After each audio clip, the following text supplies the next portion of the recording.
Now, we're supposed to stay on screen at all times. We can't mute our screen. Is that correct, Lisa? Correct.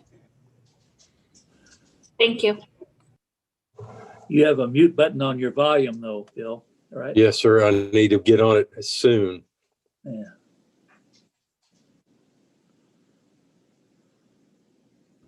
Okay, Mayor, we are live on YouTube and you can start the meeting at your leisure.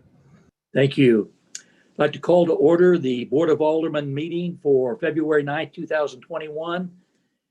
We'd like to start with the Pledge of Allegiance. We'll do it virtually. I think we're going to have a flag on the screen, but if you join me, I pledge allegiance to the flag of the United States of America and to the republic for which it stands, one nation, under God, indivisible, with liberty and justice for all.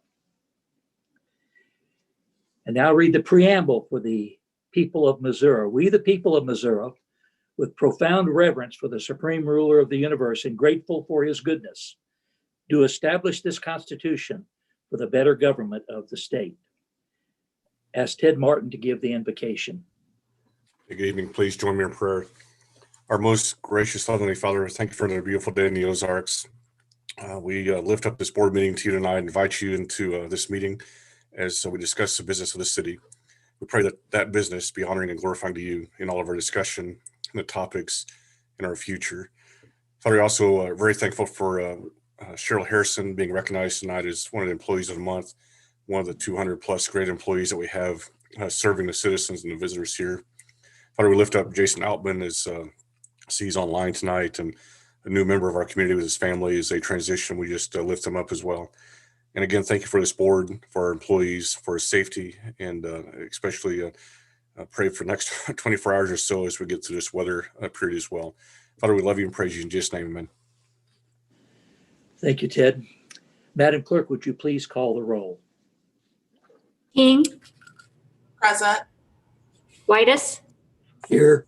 Simmons, Here. Akers, Here. Skanes, Here. Milton, Here. Z. Here. Your Honor, you have a quorum. Thank you. Welcome you to our board meeting tonight.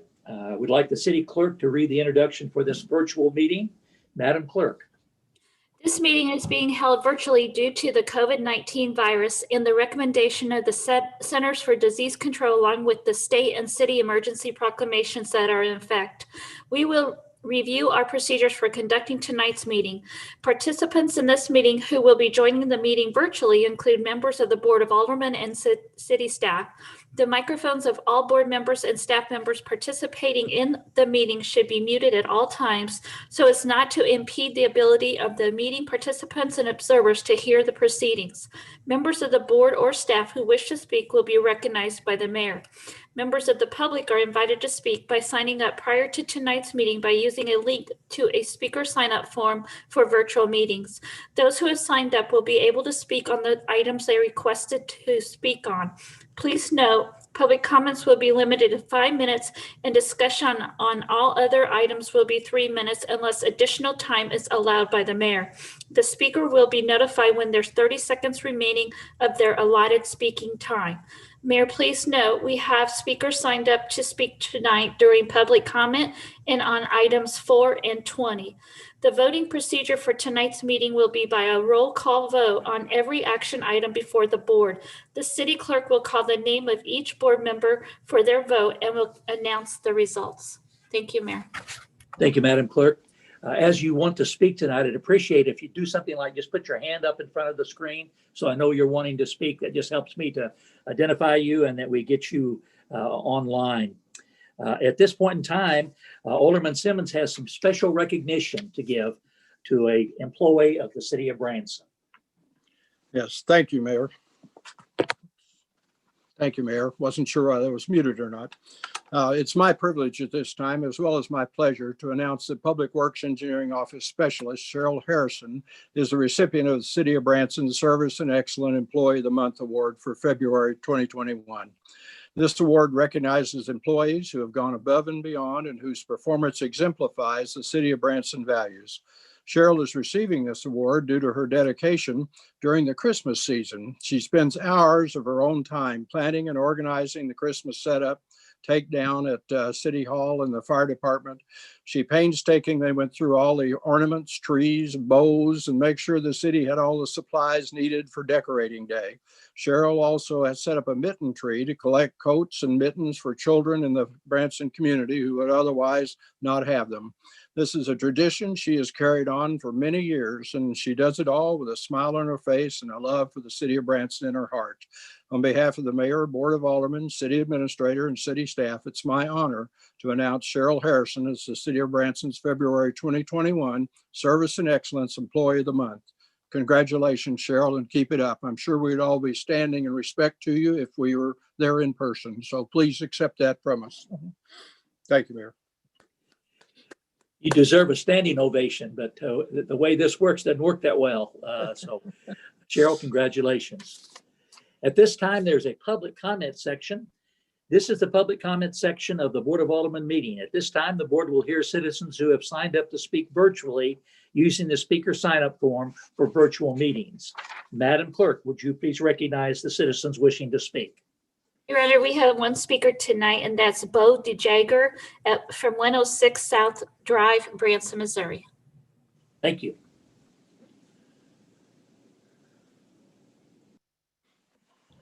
Mr. DeJagger, you're in the meeting now. Can you hear us okay?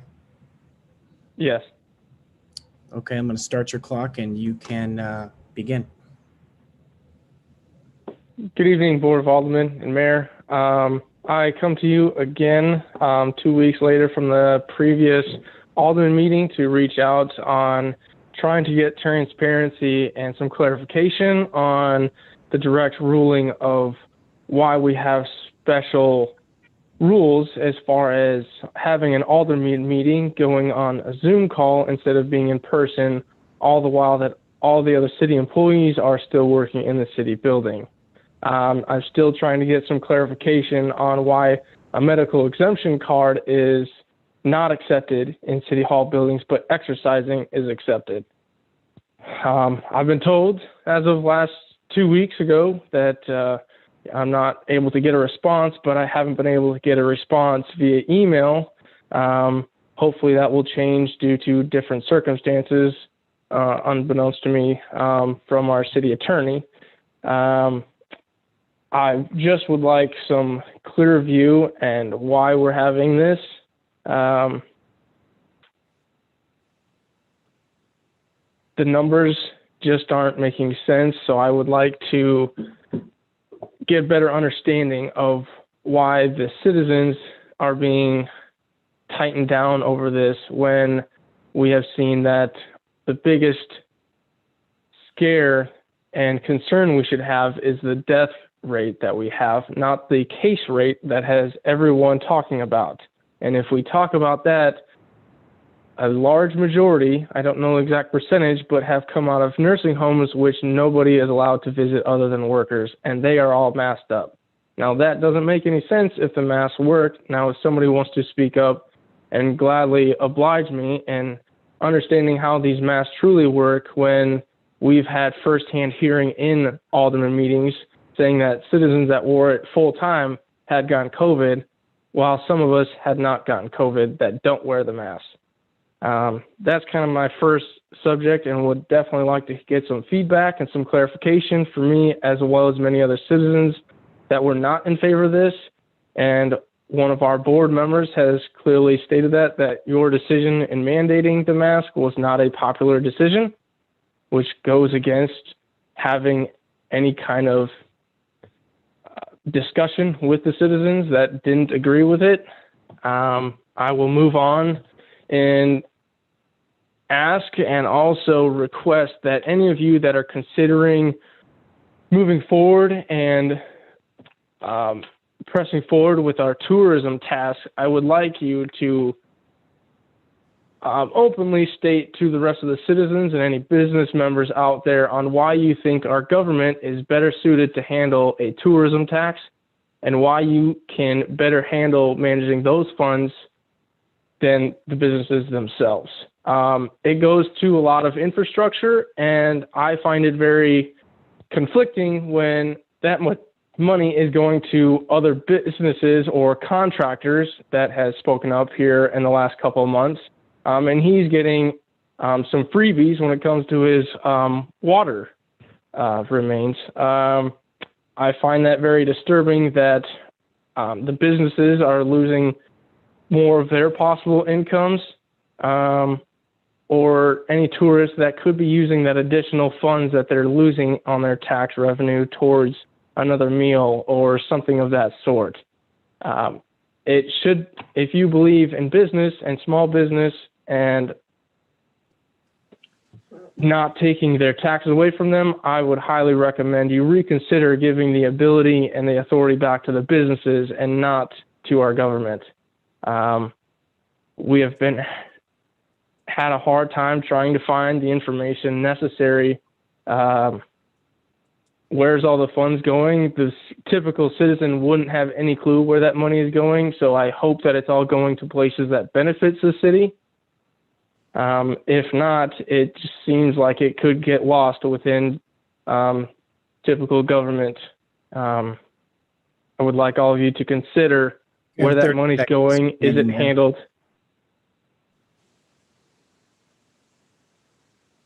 And just reconsider whether or not you propose that as a good idea for the businesses and whether or not that is just for the benefit of the city handling more of the funds. I want to thank you for your time and hope you reconsider, and I hope I get some feedback on my previous questions I had as far as COVID and the restrictions we have. Thank you. Time is up, Mayor.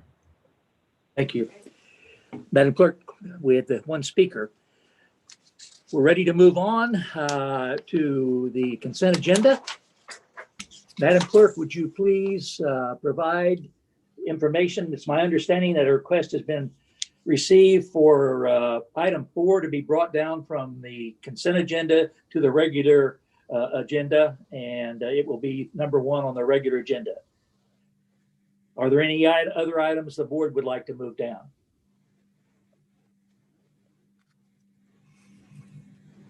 Madam Clerk, would you please read the items on the consent agenda as amended? Your Honor, the items on the consent agenda are as follows. Approval of the Board of Alderman minutes for the January 26, 2021 regular meeting. Acknowledge receipt of Human Resources Committee minutes for the November 18th, 2020 regular meeting. Acknowledge receipt of a petition for consent of annexation for the properties located at 1800 Shepherd of the Hills Expressway, Branson, Missouri. Final reading of Bill number 5949, an ordinance approving low-density residential LDR zoning for the property located at 287 Hunter Avenue, Branson, Missouri. Final reading of Bill number 5950, an ordinance approving the repeal of Ordinance 2005-012 and a vacation of a portion of the alley connecting 3rd Street and 4th Street within Block 7, Branson Subdivision, Branson, Missouri. Final reading of Bill number 5951, an ordinance amending Section 2-362 of the Branson Municipal Code pertaining to the sale and disposition of both personal and real property. Final reading of Bill number 5952, an ordinance amending the adopted 2021 budget for the City of Branson to adjust monies for the Capital Project Fund. Final reading of Bill number 5953, an ordinance approving the contract with White River Valley Electric Cooperative for relocation costs of telecommunication facilities relating to West 76 Country Boulevard Improvements Project and authorize the mayor to execute the contract. Final reading of Bill number 5954, an ordinance approving the contract with Setbridge Acquisition LP DBA Suddenlink Communications for relocation costs of telecommunication facilities relating to the West 76 Country Boulevard Improvements Project and authorizing the mayor to execute the contract. Final reading of Bill number 5955, an ordinance approving the contract with CenturyLink for relocation costs of CenturyLink telecommunication facilities relating to the West 76 Country Boulevard Improvements Project and authorizing the mayor to execute the contract. Final reading of Bill number 5956, an ordinance accepting the proposal of Summer 1 for copier hardware lease and authorizing the mayor to execute the contract. Final reading of Bill number 5957, an ordinance accepting a proposal of Sumner 1 for managed print services and authorizing the mayor to execute the contract. Your Honor, that concludes the reading of the consent agenda. Thank you, Madam Clerk. The floor is open for a motion approving the items on the consent agenda. So So moved. move. There's a motion and Second. I think Julia beat you by a tad, Bill. So motion by Julia. And Second. Madam Clerk, would you please provide a roll call vote for the consent agenda? King, Approved. Whitus, Yes. Simmons, Yes. Gaines, Yes. Milton, Yes. C. Yes. The vote is 6-0 and it passes. Thank you, Madam Clerk. I just a comment. Lisa, I think if you ever wanted to get a job on one of those commercials where they read real fast all the details about what they're advertising, you'd do a great job with that. So that's a second career for you, maybe. I think I'll stick to this. Thank you, Mayor. All right, we're ready on the regular agenda. We move down item number 4 from the consent agenda. Would you, Madam Clerk, introduce that item? Your Honor, this is the final reading of Bill number 5948, an ordinance approving annexation of the property located at 189 Friendly Hills Drive, Branson, Missouri. Okay, if you've heard the final reading of Bill number 5948, do I have a motion approving this bill? So move. Motion? Second. Second? Skanes and Steve. All right. Madam Clerk, we have a speaker tonight. Would you please introduce the speakers? Your Honor, we have 3 speakers on this item, and our first speaker is Sean Martinez. He's at 271 Linhart Drive, Branson. Mr. Martinez, you are in the meeting now, and I will begin your clock. Are you there? Can you hear us? Yes, can you hear me? We can. I'll start your, Mayor, is just 3 minutes, just to confirm? It is. I'll start the timer now, and you can begin your comments. Thank you. Okay, thank you. Board of Alderman, thank you again for your time. I wish it didn't have to come before you.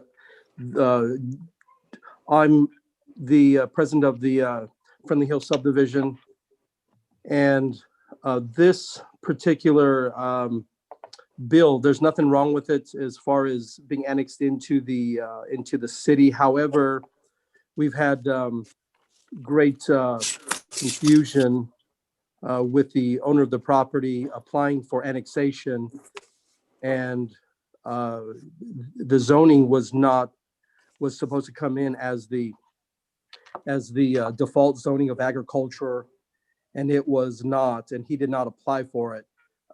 It was from the Planning and Zoning Commission. It was coming in as the HDR zoning, and as we've had this conversation back in October 27th, we are not for HDR zoning, and I know this is not HDR zoning this evening, but there's been great confusion and causes great concern of how this could be. At the Planning Commission meeting last week, there was a big drawn out conversation about how this could be and how there was confusion within the planning and zoning. So I bring great concern how this could be, how the zoning commission could apply for an HDR zoning when the owner of the property did not. So we do have another number 20 on the list tonight. That's again a great concern to Friendly Hills subdivision, and should be, and I believe is a concern for the city of Branson.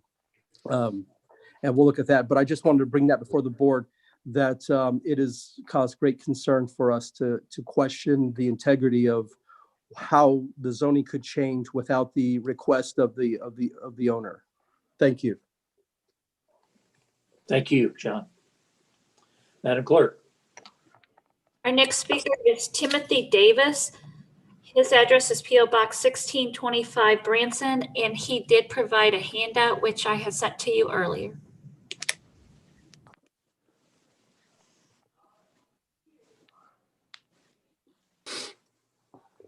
Mr. Davis, are you there? Mayor Ed, it's lovely to see you. Can you hear me? Yes. We will start okay. the clock, and you can begin at your leisure. Fantastic. Well, thanks everyone. It's wonderful to see you and hear you. Mayor Ed, I'm always delighted to see you. at least your face online, if not in person. I wanted to speak in support of Mark and Liz Kirby's annexation into the city with agricultural zoning, though with a nightly rental option. They're my neighbors. They own lot 3 in the Friendly Hills subdivision. I have the adjoining lots 4, 5, and 6.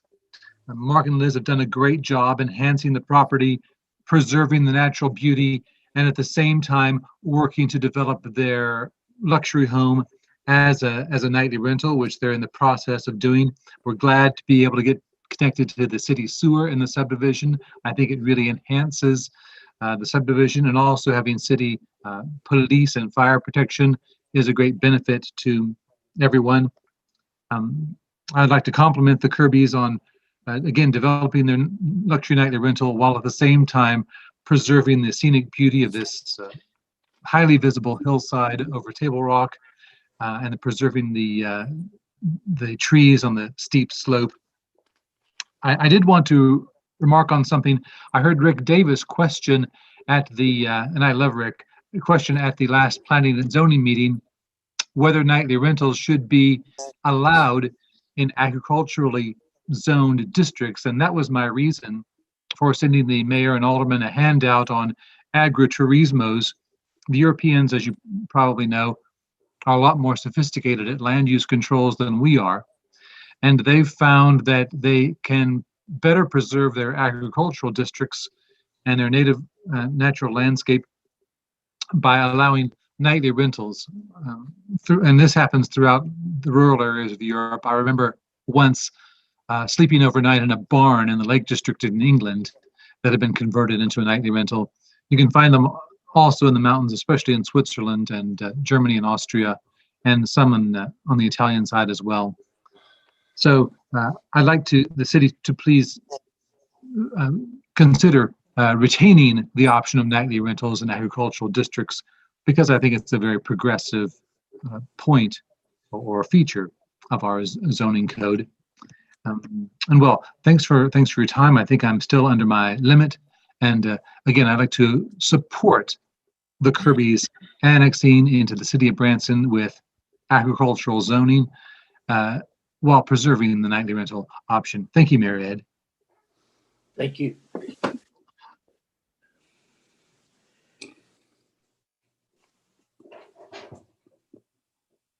Our next speaker is Wayne Drummond, 186 Friendly Hills Drive, Branson. Mr. Drummond, can you hear us okay? Yes, I can hear you.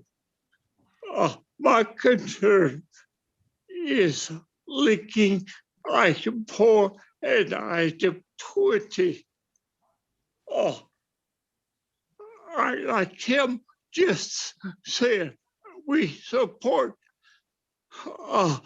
the Kirby's application to the city with the reservation that he will still have nightly rentals.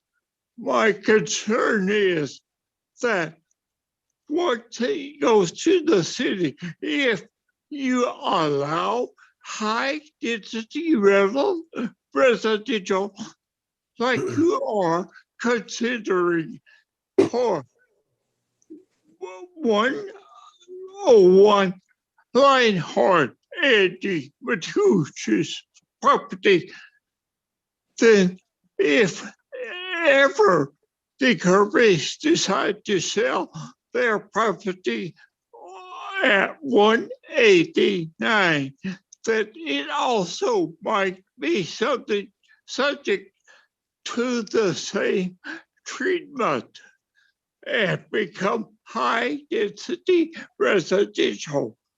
So in essence, we are strongly objecting to the conversion to high density resolution on the Lionheart property and high density residential on the Kirby property. In essence, we are concerned that they will have a constant request. The developer will have a constant request to convert the Kirby property. In essence, that is moving high density into our neighborhood, which we bought here 3 years ago with real concern for the environment. And we wanted to stay the same. Obviously, I'm for progress, but not at the cost of the environment. So please consider, if you annex the Kirby property, that you do not allow high density residential, and the other property on Lenhart should also not be high density residential. Thank you. Thank you, Wayne. All righty. Are there any other speakers, Alderman or Clerk? No, we do not have any other speakers. Okay. Any Alderman wishing to speak to this? Yes, Larry. Larry Milton. Joel, would you help explain some of their confusion out there? It sounds like when we annex this property in, it comes in as agricultural. And for them to have nightly rentals, you're saying that they cannot have a nightly rental on agricultural zoning. Is that correct? No, that's not correct. The code does allow nightly rentals in the agricultural zoning district. Okay, great. I just want to clarify that. Thank you. Yeah, you're welcome. Any other questions? Yes, Mr. Mayor. I called to talk to Jeff today. I'm real confused by all this. What was the recommendation that came out of P&Z for this property? And really, what's going on with it? I mean, sure. I think it's very difficult for people to hear what we're talking about, make hide no hair of it. Sure. So the Kirbys reached out to us and discussed with us the opportunity to annex their property into the city limits. The way it was conveyed to staff was that opportunity came about when the developer of the adjacent property gave up the opportunity to connect them to the city sewer through his property. So that's what kind of brought them to the table to discuss annexation with the city. We, under misunderstanding, miscommunication, whatever you'd like to call it, believed that as part of that agreement that the Kirbys were in support of the developer's request for rezoning of the Lenhart property to be high density residential. What we later found out leading up to the Planning Commission meeting last week was in fact that they were not in support of that request. And so provided great clarification to us on that topic. So when the meeting came about on Tuesday evening, staff requested for the item to be withdrawn to zone that property at 189 Friendly Hills, the property we're talking about right now. We made that request to the Planning Commission to withdraw that request. After some discussion, they did vote to approve that request, so the item was withdrawn. Therefore, the zoning never changed, and upon annexation tonight, it would be agriculture until such time that either a future applicant or the board also has the opportunity to zone a property and passing it with a 2/3 vote. Mr. Mayor, I just want to follow up. Does that keep all the property owners happy? You know, what I was hearing, again, I was confused. I apologize, guys. Sure. All the people from Sean to Wayne to the Kirbys all live with what we're talking about here? I definitely don't want to speak for them, but my recollection of what they stated just earlier this evening during the meeting was they were in support of this request for annexation, and were supportive of the agricultural zoning for this property. That's right. And I think with an added concern, they were concerned that the future might bring high density classification. But that obviously is an entirely different, that's a what if type question. And this is just specifically on annexing this property under the agricultural classification. Any other clarification? Mayor? Comment? Yes, Mr. Say. So Joel, as a result of going with this agriculture zoning for the Kirby's, at our planning and zoning meeting confirmed that we're going to do something to fine tune nightly rentals and agricultural and sort of bring it in line with the other properties that we have that are similar. Right. So to clarify, we presented a code amendment for the nightly rental topic that you all be seeing at your next meeting, which just kind of scrapes the surface, if you will, about some recent concerns that some of our residents have had with the nightly rental topic. In working with the city attorney, we are looking at, kind of a bigger overhaul of the nightly rental topic in other areas of the code. So to kind of your point, Alderman C, that you're mentioning, that nightly rental does require some more attention in the future. And this was another point that was brought up to that fact. Right. Yeah. So this agricultural thing didn't expose it. It was already in the works. Yeah, absolutely. Yeah. Okay. Thanks, Joel. Good question, Alderman C. Any other questions or comments? Mr. Simmons. Yes, Joel, could you explain, there is a house of property on this property, and I understand that under agricultural zoning, they can rent that house as nightly rental. But then where does that stop? Are they allowed to build another building and call it nightly rental, or is it just the existing building? Where is the distinction there that it becomes high density residential? Sure. No, that's a great question. So within the zoning code, we have different building types. And in the agricultural zoning, the only building type that's truly allowed is a single family home. Obviously, agricultural structures are also allowed, but it definitely does not allow them to build multiple single family dwelling structures within their property. So the one that is in existence today can stay completely allowed. It's not considered non-conforming. They just would not be able to build any additional single family structures within their property. Thank you. I appreciate that. You're welcome. Thank you, Alderman, for the questions. Any additional questions? Are you ready to vote? Sensing that you're ready to vote.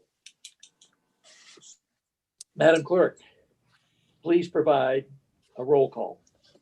King, Approve. Whitus, Approve.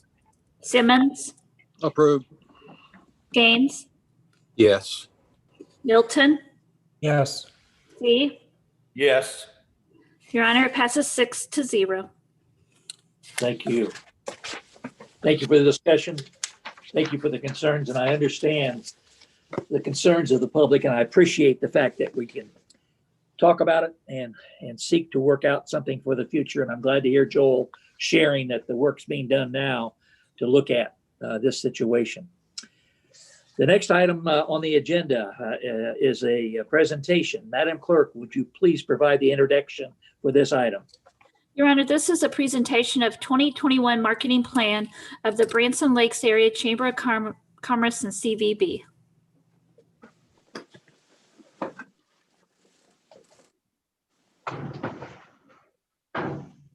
Staff report from Jamie Roush. I'm sorry, Jamie.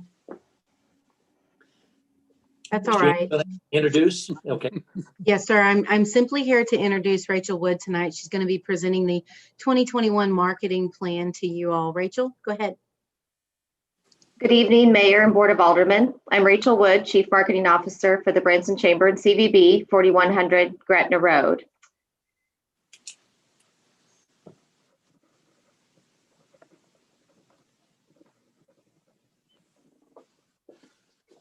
Can you all see the screen? We lost your voice for a minute, Rachel, but we can see the screen. Can you hear my voice now? Yes. Okay. And can you hear it loud enough? Yes, ma'am. Okay, great. So I'm going to be presenting the 2021 marketing plan this evening. As you may remember, in 2019, we held stakeholder roundtables with over 180 members of our tourism community to develop a 3-year strategic plan for 2020 to 2022. Before COVID-19 upended the tourism economy around the globe, Branson had set an all-time visitation record in 2019 and was on track to achieve another record-breaking year in 2020. Through collaboration with community and tourism industry partners and the continued development of state and regional partnerships, we were advancing toward a very positive future. Obviously, the worldwide pandemic has presented and continues to present unprecedented challenges. We have never in our history experienced such monumental job losses, restrictions around auto and air travel, and anxiety with health and safety in general.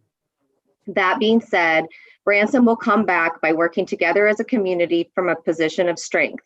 Branson's a very desirable vacation destination, even more so with the current desires of travelers, and we have a strategic marketing platform that aligns the collective interests of the Branson destination.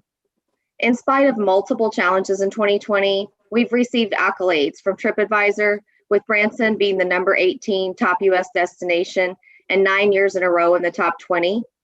USA Today named Silver City #1 amusement park. Oprah Magazine named Branson in 2020 one of the most magical Christmas towns and villages across the world. Forbes listed Branson in the top 10 affordable lake towns for waterfront property. And Golf Week named 4 of the 10 public golf courses in the state of Missouri from Branson. And there are many, many more recognitions and honors from national and regional media. In order to excel, we must embrace change by remaining competitive, being very nimble, resilient, and strategic. In a world still living with a pandemic, market conditions are very dynamic. Understanding and effectively communicating with our consumers based on their individual preferences is absolutely critical to Branson's continued success as a tourism destination. Our strategies in this marketing plan I'm going to present must be target precise and also flexible enough to pivot. The current consumer has a desire for enlightenment and inspiration. They will expect destinations and businesses to prioritize public health, ideally implementing these new procedures with as little imposition as possible, while still offering fun in the experience. In 2021, we must minimize that gap between what could have been and what is, about growing market share when the opportunity arises, and about making decisions that ignite Branson's tourism recovery. In 2021, the overall goal will be to rebuild Branson's visitation.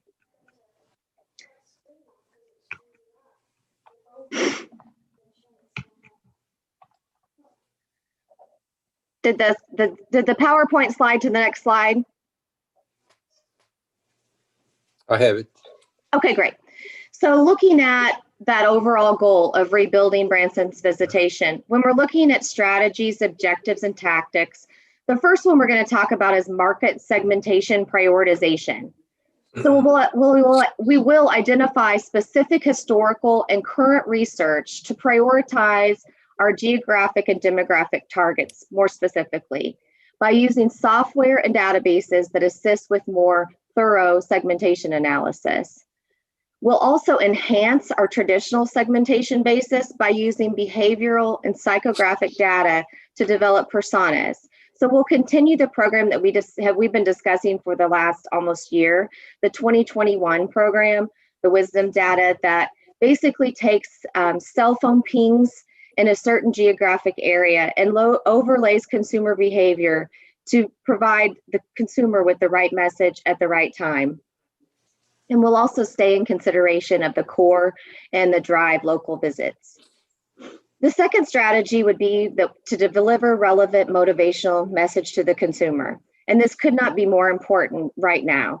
That messaging has to make them feel safe. It has to reinforce value. We have to determine message content and timing based on each individual group type. Our assets that we develop have to motivate visitation by using storytelling and user-generated content from the visitor. We have to focus on building a digital community, engaging with potential customers, and establishing a more personal connection with our target audience. Most important, we have to narrow our focus. We can't, and rather than broadening our appeal, Branson's not going to be able to go to the market with the funds that we have currently available and be something for everyone. So we'll sell that Branson destination story, not just the products we offer, and invest time and energy into developing what that story is for Branson. The next strategy will be to grow Branson's position as a multi-season vacation destination based on greatest potential by season. Leveraging special events and limited engagements to drive visitation from inactives will be very important in this process, as well as one of our big focuses since March is focus on that virtual homeschool family that can travel in any season. And then our last strategy that we'll talk about this evening is to continue to increase digital presence.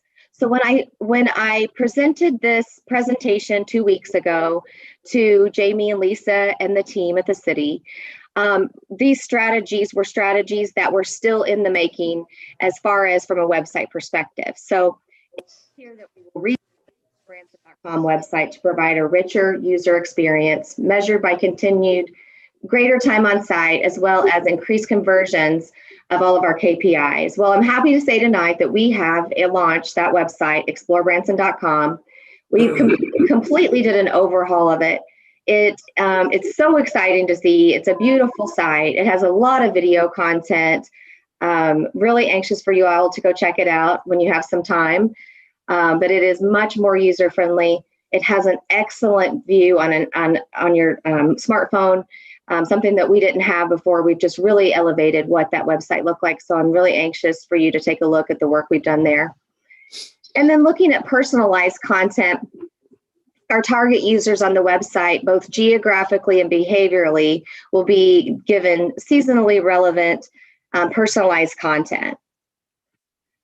And then our email program will continue to reach leisure audience monthly with timely content in our niche deployments. So we'll have obviously our live shows, our family attractions, our outdoors, our golf, and then in our content, we'll optimize our articles and our blogs on the site based on best practices to increase our SEO, our organic search intent, and our trends. And then finally, in our digital media space and SEM, social, we'll increase our awareness of Branson and its offerings for key audiences by driving website traffic engagement and on-site conversions, as well as generating incremental visitation arrivals in market. So moving on from the overall rebuild visitation plan, looking at departments specifically, we'll start with public relations. We'll generate $15 million in ad equivalency as evaluated by our National Monitoring Service, which are Meltwater and TVIs. You may have heard of Vision and Focus in prior years. We still quote unquote use those. They've been purchased by Meltwater and TVIs, so they've kind of become one big conglomerate. So still really making sure that we're looking at all of those measurables, hoping to achieve a 50-to-1 ROI. And as you all know, Ms. Lindberry is, if anyone can do it, she can. So moving on to other areas in public relations, we plan to recruit more professional travel writers and outdoor media conferences to Branson. This is something that we are really getting back into as we're starting to see more of those travel writers start to travel again. And we'll generate positive print, radio, and TV coverage, both nationally and regionally, working with Mindy Bianca PR, who specializes in destination PR and specifically attractions, amusements, and shows. And then Larry Whiteley, who is big in the outdoor space, and Dan Shepard, who is one of the best in golf, whose networks of media contacts give us placement in those primary market cities like Chicago, LA, New York, and Dallas. And I'll tell you that when we see those Chicago Tribunes and those USA Todays, those don't just happen. Those are an effort of these PR experts that we use on a day-to-day basis. And then finally, we'll capitalize on our media interest of what's new, because that's what every writer calls us about whenever they reach out. They say, what's new? What can we talk about that we haven't talked about before? So most certainly we'll be talking about all the new shows that we have this year, specifically Jesus at Sight and Sound, as that's a big, huge production. We'll look at Aquarium at the Boardwalk, as it just opened at the end of last year. Silver Dollar City's Mystic River, Wonderworks, and many, many more things that we can promote in Branson for travel stories. And then looking at Lenny Niemeyer's department for leisure group sales, she is going to be having a FAM here April in April of 2021. It's a travel buyer FAM. And so the participants in that FAM are tour operators, travel agents, church groups, AAA travel, military reunions, and we bring them all together, those planners, to really take a look at Branson and to encourage them to bring their groups here. We will be back at CIDA and ABA as of now to do our ice cream social sponsorship. This is a 4-day sales event featuring a collaboration with 25 to 35 of our Branson partners. I will tell you that one of these was supposed to be in January. ABA is always in January, and it has been pushed to June, but they are still on track to have it in June. And then CIDA is always in August, and we're still on for an August date for CIDA. And then continue to re-engage the community partners by hosting virtual sales meetings. So we've been doing virtual sales meetings here in office where we brought in partners from the community, our stakeholders, to really, have a good presence in a group meeting where we can go out and really work hard to try to move the needle with some of our individual tour operators and travel agents. And then we'll attend in-person trade shows for sales meetings at NTA, Travel South, and Connect IPW, and continue to participate in any kind of virtual sales meetings with buyers that we can over the course of the next few months until we can hopefully meet in person again. And then looking at meetings and conventions specifically, working on increasing the number of meetings and conventions booked by continuing to focus on site visits, qualifying RFPs, and bringing national exposure to Branson by hosting, and I think this is the most important part of this bullet point, market appropriate conferences. So what are those conferences that are continuing to hold, well, who are those that are continuing to hold conferences, and how can we get them to have their conferences in Branson? And I think we're set up really well in the fact that a lot of the big national conferences are looking for much smaller venues, much smaller destinations to have their conferences. And so I think we're going to see some shift in that this year and pick up some things last minute, maybe even that we wouldn't have thought we would have had before. And then we'll influence and engage meeting planners through our sponsorships at our major trade shows like Connect, MPI, WEC, and those types of things. And then last year we did a first-time digital and social media campaign specific to meetings and conventions, and that performed for us really well. And we'll continue to invest in that content marketing and in those email and awareness campaigns. And in response to the pandemic, there will be a larger focus on faith-based and regional associations. Those trade shows, specific planners and influencers will be identified and targeted by using geofencing at those events and behavioral cell phone data. And finally, for meetings and conventions, we'll continue to develop fresh and original digital content to tell the Branson meetings and convention story to influencers and decision makers. And the last department update I'm going to be giving is for sports marketing and development. So as always, we're looking at attracting sports events and conventions that best fit our facilities. We are showcasing the indoor and outdoor offerings available in our community and supporting any shoulder season growth. We work with our local area venues to identify any dark dates and strategically place events that provide expanded economic impact. We'll increase incremental travel through sporting events hosted in Branson to achieve the Branson CVB Sports Tourism mission, and we'll work with the BCVB Sports Committee on continuing what is that long-term strategic plan to add to the sports facility infrastructure. And finally, we'll continue to define and implement long-term strategic plans for golf tourism. So that is my presentation for this evening. I am always happy to answer questions. Point in time, clerk, do we have speakers that have signed up? Okay, any aldermen? That audio is real rough. Where we got a problem in the audio? Chad? Yeah, it seems to be only. Is my audio okay right now? Yeah, you're breaking up. Yeah, that's got to be a Zoom issue right now. That's better. That's better. Is it better now? Yeah, it is. Yeah. Any Yeah. questions, the Alderman? Mr. Mayor, this is Bill. Can you see me? Because everybody's off the screen now. But I can see you. When you start talking, your screen picks up. Okay.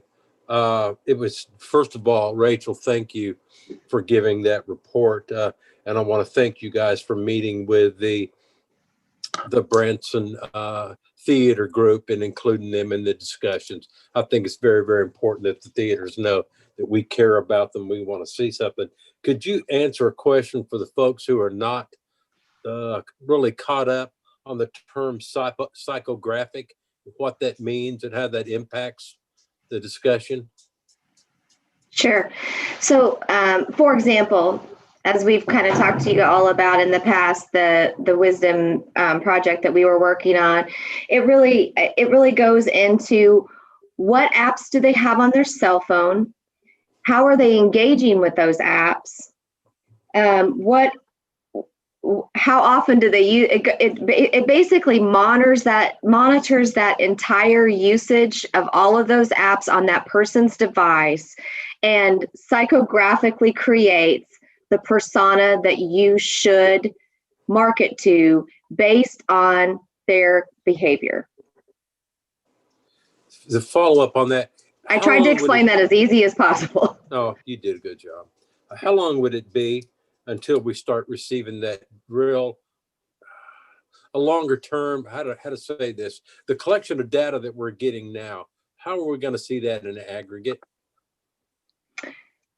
So the two things that you'll see from that data is that you'll first see which we actually get device IDs that we can go out and do an immediate media execution to. So the first time that we started collecting all of this information beginning in August, and for the first time we were actually able to do a execution for our Christmas campaign. So that being said, we have some great results from that Christmas campaign that I'd be happy to share with the group. I do typically do another presentation in March, which gives results of 2020, and that will be a component of that presentation in March. Okay. I really appreciate you here and talking about the shoulder season, because this is something we've been beating around for 20 years. The dedication towards that is greatly appreciated because there's a lot of things that are open January, February, March, and part of April. And people need to know the town is open. I appreciate the work y'all are doing on overhauling that site. I think that's been long-term coming. It's been one of the criticisms out there, broken hyperlinks, pictures out of date. So thank you for that. The issue that I think that's going to be on people's mind, that was on mine, is what really are we changing from 2020 to 2021? And I want to say that I really also appreciate the amount of dedication and time that's going towards digital marketing as well. So just throw that back to you. Folks are asking me, what's different between 20 to 21 within our plan? I would say just overall big rocks as far as what's different would be that, first of all, we are doing a much more targeted focus on those people willing to travel. Number two, we've really pulled back to more of a regional drive visitor look at, that type of marketing, as opposed to, in the past, and this will be the first year, I will go ahead and tell you this will be the first year in quite some time that we've not had a national TV campaign. And that was unanimously voted on by our marketing oversight committee. It just, there's a certain level of awareness that comes with a national campaign. But if our budget is cut as significantly as it's been cut, looking forward, it's just spread too thin. It doesn't make sense to focus on, spending national dollars on this campaign when you're really only getting those regional pockets. So I would say, if anything, that's one of the big things. And then finally, we are spending 60% of our budget this year on digital and 40% on television, where it was the opposite of that in 2019.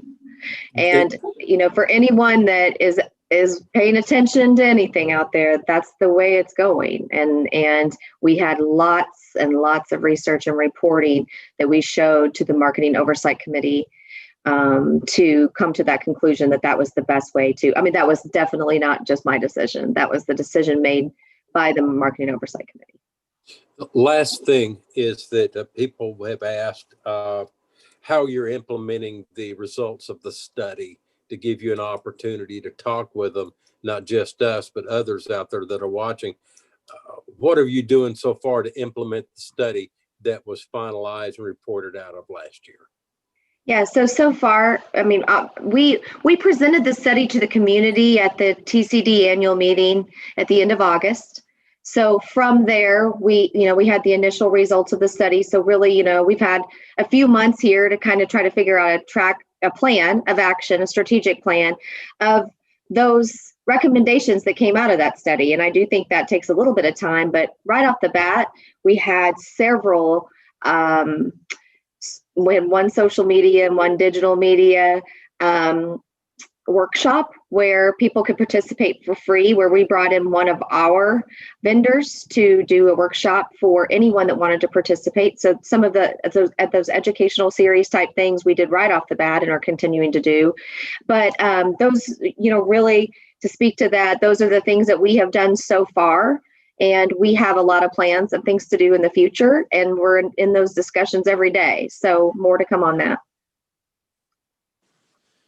But I can say, Bill, I will tell you that this study was a heck of a lot of work and very important to the health of the industry. And I will tell you that we have no plans to let it sit on a shelf. And I see Jason has popped up on the screen on the video. He may want to speak to that. Jason, we recognize you. Thank you, Mayor, and thank you, Alderman, for having me. I want to obviously support, first of all, what Rachel has spoken this evening, but I wanted to make sure that I jumped in for this board and for those listening to understand. I've been in market now for 4 weeks, and when I get and we go through and we start looking at all of the data and all the research and the studies that have been in place, once I have an opportunity to sit down with others in the community, which I've had 57 meetings in 14 days. So I'm doing my part by sitting and listening and to what everybody has to offer, and trying to put our own plan together. I think when you start looking at the strategy of this organization, things will change a little bit. We will look at, again, the research and what is being told. We'll look at what Branson as a whole wants to be and what we want to become. And that could be everything from, developing new sports facilities to really kind of honing in on, new product that will help drive, into the theater industry. We will not leave anything unlooked at. We will take that study and we will break it apart. Grant Sloan's been doing a great job of spearheading it for us. And I think once we have a chance to truly sit down and understand, and I can sit down and understand what the vision is from this community, then that will really help me with the senior staff help put together a strategy that I feel will be best for our organization. I kind of came in a little late in that game. So I'm kind of learning, from all of you and having the chance to meet with you. And so we'll be able to strategize moving forward. And that includes putting together a 10-year tourism master plan that will help really guide our whole region as a whole together. Great. Mr. C. Yeah, I don't know if this is a comment or a question, but I wrote down a couple times, Rachel, that you mentioned our tourists and people that come here feeling safe. And obviously that's a big concern. That's a no-brainer. That probably means, safety from crime and things like that. But I think it more focuses on the fact that, the masking and the appropriate measures, to combat this COVID deal. So my fear is that we have the representative from the 156, a strong voice up in Jefferson City who wants to put the kibosh on masks. So My fear is mixed messaging. I think in 2020, we established that Branson is sort of advertising themselves as a city where you can come, you can see shows. We require masks. Some of the surrounding communities do as well. Silver Dollar City does. And I'm just afraid that any ground we've made in presenting us as a safe community from the standpoint of COVID, we're going to send mixed messages by trying to stomp this out. The wearing of the masks, I mean. So I'm not looking for a comment. I'd just like to put that on the record. I think, it's not coming from the board, I don't think. And I don't know that type of push is coming for you guys, but it's being made as we speak. Thank you. Any other board members? Any other comments, Jason or Rachel? Yeah, I just again, I want to thank you all for your support of our organization. We have a very challenging job in promoting this entire destination. We have a lot of, strong cities that we compete against that have bigger budgets than we do. We're doing the best we can with, what we're allotted. And while to some people it might seem like a large budget, in the world of destination marketing, you can never have too much when you've got thousands of cities competing against each other. So it does mean a lot to us that you all show favor and support of our organization. And so I just want to publicly thank you for that. I've only been here, again, this is my 4th week, but I already feel the love and the support from this board and from the staff in the city. So I just, again, wanted to thank you all for that support. Thank you, Jason. Just a general comment. I know that you came in new, but you found, I think, some quality people in your organization. And I think they last year exhibited that when they came together and encouraged people to, how do we get open? What can we do to get open and stay open? And there was a concerted effort and cooperation at the whole level. I appreciate that we have a much better relationship now with the Chamber of Commerce, and that we're communicating and we're talking about what we need to do together. And I'm encouraged by the future. None of us know what's going to happen. It's just really unclear yet, but I'm encouraged with the people that are working on this. And I welcome you to the community, and Rachel, as usual, you've done a great job. Thank you. All right, ready to move on.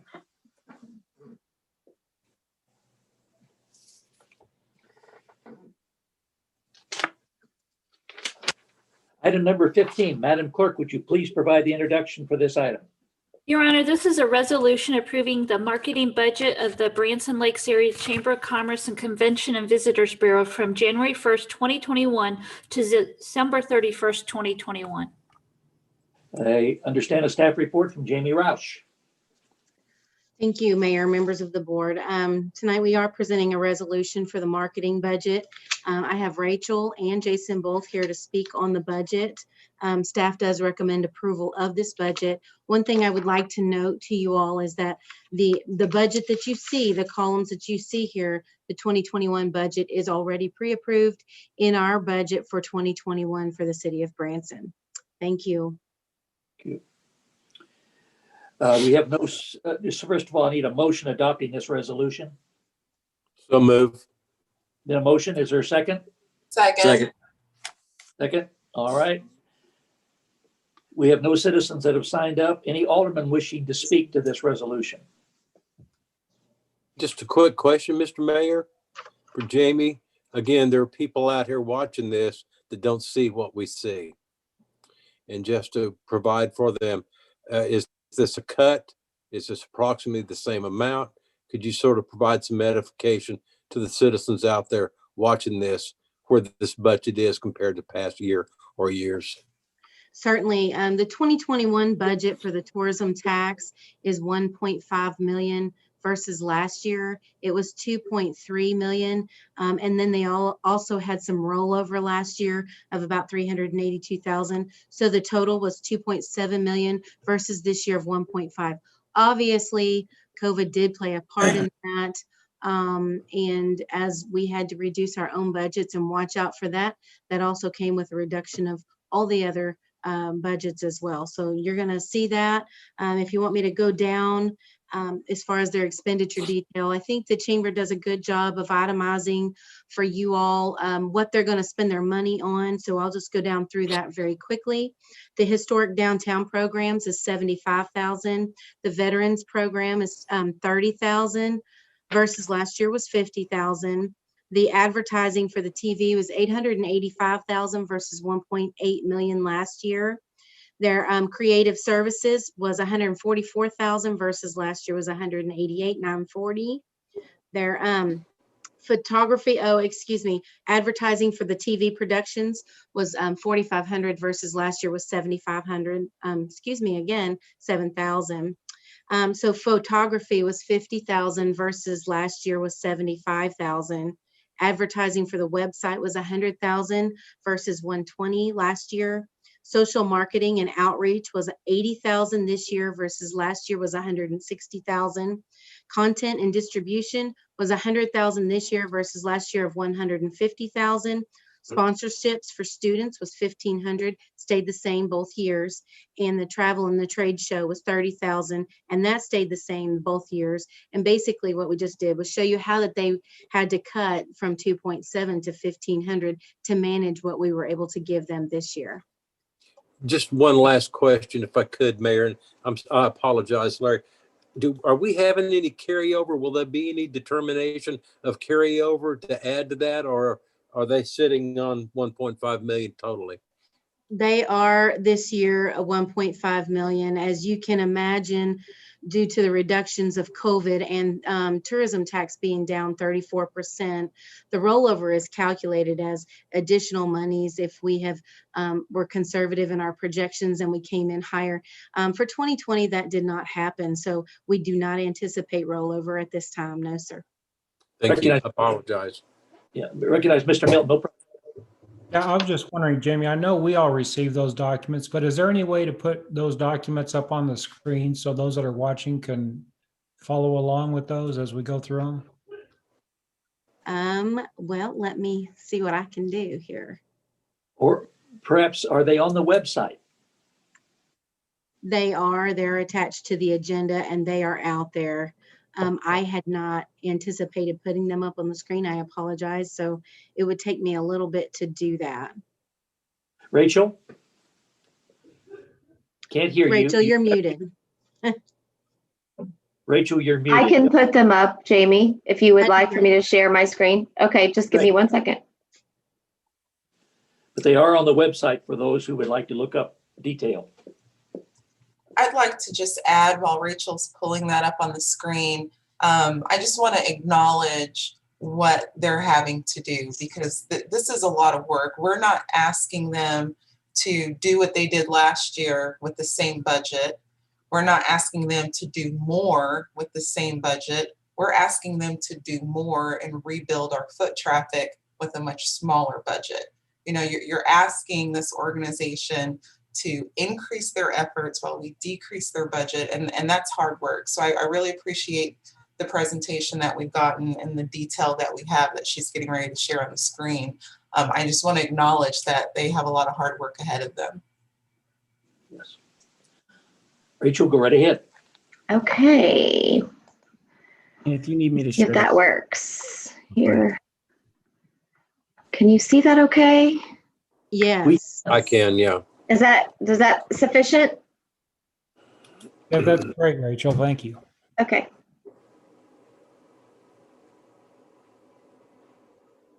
And again, this is just a picture of what we just went through. Yeah. The digital part of the budget, where is that showing us what code, Mr. Mayor? Do you know? Or Rachel? Or? Digital portion. I'm looking at the same list you are here. I don't see it broken out that way, Bill. The digital portion is in the, for these purposes, are in TT advertising website and TT social marketing. Okay. Yeah. So you're able to do the things that we're talking about because of the shift to digital and away from videography or buying from WTVS, WGN, or nationwide Suddenlink buys. Or you actually able to get a little bit more? You'll see that the more significant amount of budget toward those efforts in search engine marketing and digital will be in the TCD's budget. Okay, thank you. Mm-hmm. Thank For my you. own understanding, can you just tell me what the IT sponsorships student is? Just a brief description of that. Yes, so this is on here every year and always poses a question. So this is our sponsorship of Student Youth Travel Association to their foundation. It's something that we can't, that we've not been in the past able to do through the TCD, but that the city's always allowed, and it's very important to do the sponsorship in order to support Student Youth Travel Association. Thank you. I know it looks very odd. Why is this $1,500 out there? That's why. Any other questions? Ed, this is Bob Simmons. Yes. Jamie, I'd like to ask, I know it's not your job to be optimistic, but you've told us before in finance that in the middle of this year, you will take another look at the entire budget. We haven't discussed it specifically in relation to this budget. However, depending on what that shows, if we were to begin to pick up here in the second quarter, we could adjust this budget at that time. Am I correct in that? Yes, sir, you are correct. And that is really the whole purpose for us once the audit is presented in June and July, to go through our budget and to really look at how the first half of the year went, so that if possible, not just for this budget, but for capital items or necessary items or one-time items that maybe we need this year that we just simply can't do in the current budget that we have. The intent is to go back and take another look at it to see where we stand, to maybe add some of those things back in if it's at all possible. Thank you. You're welcome. Any other questions? Well, thank you again for the presentation, and thank you for the information. Are we ready to move to the next item by voting on this one? Madam Clerk, would you provide a roll call vote? King, Approve. Whitus, Yes. Simmons, Yes. Skanes, Yes. Milton, Yes. C. Yes. The vote is 6-0 and it passes. Thank you, Madam Clerk. Ready to move on to item number 16. It's a final reading of bill number 5958, an ordinance accepting the proposal of Gulf States Distributors. Madam Clerk, would you please provide the introduction? Your Honor, this is the first reading of bill number 5958, an ordinance accepting the proposal of Gulf States Distributors Incorporated to provide ammunition for the police department and authorize the mayor to execute the contract. Thank you. Begin with a staff report from Jeff Matthews, and he's right there. Thank you, Mayor. Mayor and members of the board, this is an ordinance requesting approval to get a contract with Gulf States Distributors for the annual department ammunition needs. Gulf States was one of 5 vendors who responded to our request. They're the only ones that provide the federal ammunition, which is currently our duty ammunition. This contract would allow for all of our department needs, our .40 caliber and our rifle rounds, the .223. And the contract is not to exceed $25,000. Mayor and members of the board, we request approval, and I'm available for any questions. First, we'll put the reading of the bill on as a motion. Do I have a motion approving the bill? So move. Second. Second, Larry Milton. All right. We don't have any citizens signed up. So any alderman wishing to speak to this? Any questions? Yes, sir. Mr. Chief, is this roughly what we had to pay out last year? It's very close. Yes, sir. Okay. Thank you. Anyone else? Oh, yes. Yeah. Mr. Whitus. Chief, have we used Gulf States Distributors in the past also? Yes, sir. Okay. In the last several years. Okay. Any others? Madam Clerk, would you please provide a roll call vote? King, Approve. Whitus, Yes. Simmons, Yes. Skeens, Here, yes, that was Milton, good. Yes. C. Yes. Your Honor, the vote is 6-0 and it passes. Thank you very much, Madam Clerk. Ready for item number 17. Madam Clerk, please provide the introduction for this item. Your Honor, this is the first reading of Bill number 5959, an ordinance approving the addendum with Taney County for 911 emergency telephone system and authorizing the mayor to execute the contract. Again, we have Jeff Matthews available to share with us. Mayor, members of the board, this is an ordinance seeking approval to the addendum as earlier stated with the Taney County 911 for emergency telephone service and authorizing the mayor to execute that contract. This addendum is to the mutual cooperative agreement between the city of Branson and Taney County to provide emergency 911 telephone service and an answering point. This is a cooperative agreement that allows Branson to back up Taney County in the event of failure of their system. The two systems are backups for each other. The original addendum was sent to us back in August. However, the date allowed only 2 days for us to get it through board's approval. So we've been working with Taney County, and this addendum actually should have been processed back in August. And this extends that agreement through August of this year. So I'm available for any questions if we request approval. You've heard the first reading of Bill number 5959. Do I have a motion approving this bill? So moved. Second. A motion and a second. All right. No citizens have signed up. Any alderman like to speak to this? Always. Larry does first. Chief Matthews, I know this is a cooperating agreement between the city of Branson and Taney County. Have we had any conversations with cooperating with the Hollister also on this? So no, there's only two PSAPs, the primary answering and dispatch locations. That's us and Taney County. There are other answering points, but Hollister has a dispatch. They don't work all the time. They rely on Taney County sometimes, but they're not a PSAP like we are, a primary communications public service answering point. So no, our agreement is with Taney County and only Taney County. Any other questions? Yes, sir. It's just for verification and edification. Chief, how does this particular set of agreements provide better coverage or greater safety for the citizens of Taney County, particularly Branson and communication? So theoretically, it's a backup system in the event that we have equipment failure and we go down as an answering service and a communications point. We can rely on Taney County to back us up, to take our incoming 911 calls. And likewise, if they go down, we do that too. So it builds in redundancy in our systems. Thank you, Chief. Mayor. Yes, Mr. C. Chief Matthews, in 30 seconds or less, what is the state of our 911 system in Taney County? I think we're fairly solid. However, Branson, we're the only one that is not currently on the Moshwin. So that's the state system.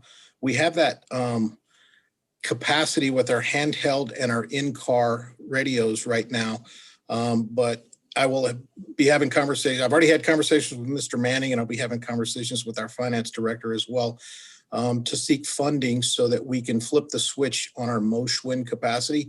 That way we can, with the flip of a switch on our radios, talk to the state, talk to the Taney County or whoever through our radio system. And we don't have that capacity right now. But otherwise, we have a solid system. Gotcha. So we can get something here locally with us, but to improve it countywide, that's going to have to go to a vote. I believe it has in the past and wasn't successful. Are we going to be able to stand pat with what we have for a while? Yes, sir. Okay. Thank you, Chief. And just an added comment in regard to 911, when we get to the point where we're collecting some funds and we can get our new properties built for the police station, there's a cooperative agreement to do a bunch of things with the Taney County Ambulance, and Chief Matthews has been working hard on looking down the road, looking to the future, visioning that we haven't been able to do in the past. So I'm really looking forward to that time when we're back to somewhat of a normal and we get the funds in to do the things we need to do to greatly improve our system. Thank you, Jeff. Any other comments? All right, let's go to a vote. Madam Clerk, please provide a roll call. King, Approve. Whitus, Yes. Simmons, Yes. Skanes, Yes. Milton, Yes. C. Yes. The vote is 6-0 and it passes. Thank you. Madam Clerk, we're ready to move to the first reading of Bill number 5960. Your Honor, I'm sorry. That's all right. Your Honor, this is the first reading of Bill number 5960. An ordinance accepting the proposal of Ben E. Keith Company for concession supplies and authorize the mayor to execute the contract. All right. Begin with a staff report from Cindy Shook, and there she is. Hi, Cindy. Mr. Mayor, members of the board, the 3 items received for bid on January 6, 2021 for the purchase of concession supplies for resale in our concession stand for things like food items, paper products, ice cream, candy, that kind of thing for this next coming year or 2021. Bids are compared line item by line item and reviewed for the lowest bid. Contracts are being recommended for 2 of the concession supply bidders, providing the lowest and best bid for specific supplies. The following contracts are for Ben E. Keith Company for a total not to exceed $20,000 and for Pippin Wholesale Company with a total not to exceed $22,500. The amount is based on 2019 usage and can be lowered or adjusted to meet budget constraints. The bid items met city specifications and are within budget, and funds are budgeted in the 2021 operating budget. Staff recommends approval of the contracts, and I'd be happy to answer any questions. And Cindy's comments cover both items 18 and 19, this one and the next one. Do I hear a motion for the first reading of Bill number 5960? So moved. There's a so moved. Where's the second? Second. All right, there's a second. I'm just too slow for some of you guys. You're all way quicker than I am. I can tell you that. That's it. We don't have anyone from the public, no citizens wishing to speak to this matter. Do any of the aldermen wish to speak to this matter? I got to tell you, Cindy, I was reading through the contract and got hungry. I'm like hot dogs and pretzels and I had to stop. It like put me in a snacking mood. Well, please come out and buy a hot dog for us when we get open. Oh, so good. All right. Any other comments from the alderman? I just want to thank Cindy. I think everything she does, she's really on top of it. And I know when she says she shopped those numbers, I feel very confident. So thank you, Cindy.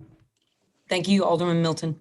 And I'll add to that, Larry, because I did look through the contract and it's like we've got cups from one place and plates from another. And, she definitely price shopped and made sure we got the best deal for every line item. Yeah. Thank you. Thank you. I believe we're ready to vote. Madam Clerk, would you provide the roll call? King. Approve. Whitus. Yes. Simmons. Yes. Skanes. Yes. Milton. Yes. C. Yes. The vote is 6-0 and it passes. Thank you, Madam Clerk. Ready to move to the first reading of Bill number 5961. Madam Clerk, would you please provide the introduction to this item? Your Honor, this is the first reading of Bill number 5961, an ordinance accepting the proposal of Pippin Wholesale Company for concession supplies and authorizing the mayor to execute the contract. You've heard the first reading of Bill number 5961. Do I have a motion approving this bill? So moved. There's been a motion and a second. We have no citizens that have signed up. Any alderman wishing to speak to this contract? Madam Clerk, would you please provide a roll call vote? King. Whitus. Yes. Simmons. Yes. Skanes. Yes. Milton. Yes. C. Yes. Your Honor, the vote is 6-0 and it passes. Thank you, Madam Clerk. Ready to move to the first reading of Bill number 5962. And Madam Clerk, would you please provide the introduction for this item? Your Honor, this is the first reading of Bill number 5962, an ordinance approving high-density residential HDR zoning for the properties located at 121 Linhart Lane, Branson, Missouri. Begin with a staff report from Joe Hornickle. That doesn't look like Joe. Go ahead, Joe. Good evening, Mayor, members of the board. As the title suggested, this is a request to zone these two properties that are identified on the screen in red as high-density residential zoning. These two properties were annexed into the city last year in October.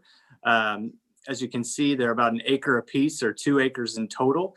There is a single-family residence that exists on the north parcel, around 5,500 square feet. There is a building permit currently that is being worked on by the applicant to make some adjustments to it, but to ultimately utilize it as a nightly rental. And the southern property is vacant. The Planning Commission has reviewed this and they do recommend approval, as well as staff, and I'm happy to answer any questions. All righty. You've heard the first reading of Bill number 5962. Do I have a motion approving this bill?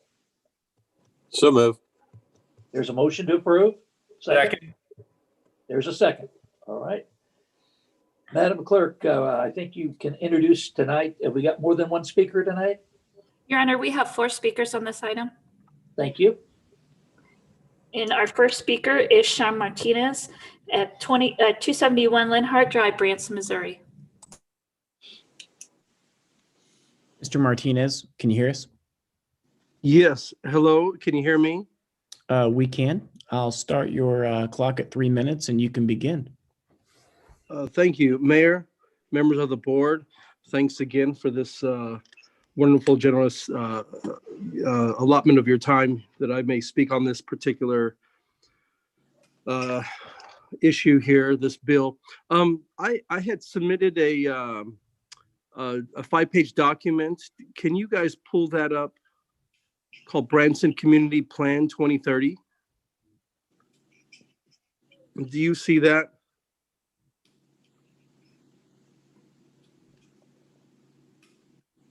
I do not have that document. This is Chad with IT to share at this time. We did not receive that either attached to your request. Okay. It showed on my emails that it was successfully uploaded. I would like to at least read what I have on my screen, what I did submit. So I guess I will do so without you guys having a visual what I'm reading.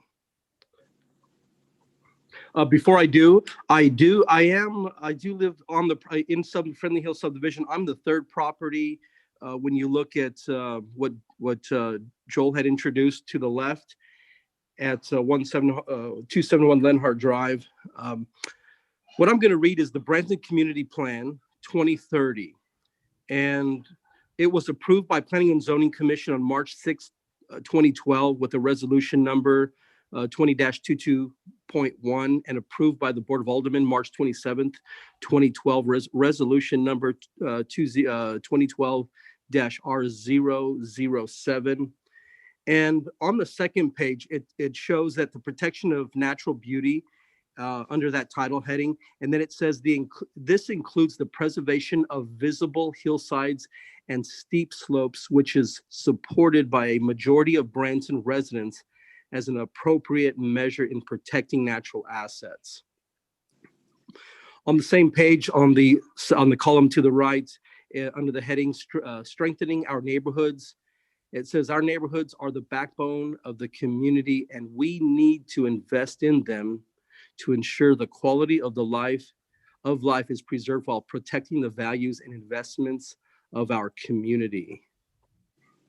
And on the next page, the third page, there's another title heading that says residential, and it says the city has very little residential zone land, approximately 1,650 acres or 13% of the city's property. And then there's a graph right above that shows single family R1, And it shows in 1990, it was 18%. In 2010, we're down to half at 9%. So we're going in the wrong direction on that very quickly, actually. Mayor, the time is up. I think you were muted when you went to speak there, Mr. Mayor. Sean, I'll allow you to finish the reading that you have there. 2 more minutes. Okay, wonderful. Thank you there, Mayor. On the fourth page there, it shows the high density hillsides. And in that, it shows us, Friendly Hills subdivision is highly visible. All of our area is in yellow, which is the color designating for high visibility. And then on the last page, it shows the sensitivity of lands. And there's a little graph there that shows in colors, and of course the whole picture is in different colors. Well, it's showing us at 30%. We're greater than 30%. That our Friendly Hills subdivision is the sensitivity of lands. You know, with clearing the lands and doing what we've seen done there in Chateau Cove. It's very questionable for down the road how that's going to look, what that's going to do. With the type of rains that we get here soon in the next several months. So those are all things that, again, this is something that Branson put together in 2012 and that was approved by the Planning and Zoning and the Board of Aldermen. I do want to say that we did have 2 consent forms signed and only 2 that for the builder. We still have the majority of the Friendly Hills subdivision. One we'll see. We'll get to see that shortly. They do not live here in the property in the subdivision. We've never had them, at least that I'm aware of, participate in any of the board meetings here or the subdivision HOA meetings. The second one is we'll see Scotty and Charlie Earls. They do live here. They're the only ones that live here on site that have signed this consent with a builder. Outside of that, we have no other ones. We don't foresee any of the other ones. And Alderman, I want to thank you for your time. You all look so refreshed being at home and enjoying your drinks. So thanks again for your graciousness of time that you've given me. Thank you, Sean. Madam Clerk, next speaker, please. Our next speaker is Deborah Johnston. She lives at 104 Linhart Lane, Branson. Ms. Johnston, Yes. can you hear us okay? Yes, I sure can. Okay. How are you doing this evening? We're well. I will start your All clock right. in 3 minutes and you can begin now. All right. Sounds great. I own the 3 lots. If you look at the diagram, I own the 3 lots that are just across from the 2 lots that are outlined in red. So I own all 3 of them. I've lived there since 1999. And basically, once again, I'm just very frustrated, obviously. I've watched the development in our community over the years and chose to build my home here because it was a planned subdivision. I've heard discussion by your staff concerning the best use of the lots 1 and 2 in Friendly Hills. And it's my understanding the use of this land was decided in 1981 when Friendly Hills subdivision was formed as a single family residential neighborhood.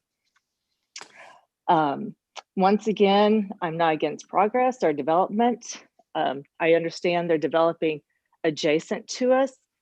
Likewise, they've also developed at the bottom of our subdivision on the lake, the Majestic.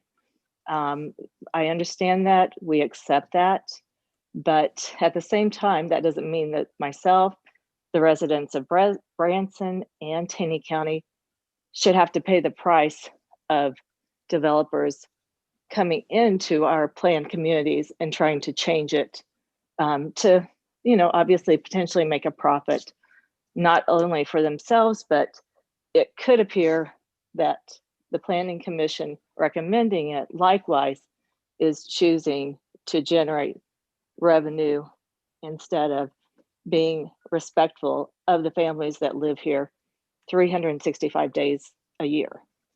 So once again, if they are allowed to change to high density, that only opens the door for more development in Friendly Hills. And that contradicts the very nature of our single family residential neighborhood. I ask that you please deny this rezoning to preserve our neighborhood. And that's it. Thank you. Thank you, Deborah. You're welcome. Next speaker, Madam Clerk. Wayne Drummond. He's at 186 Friendly Hills Drive, Branson, Missouri.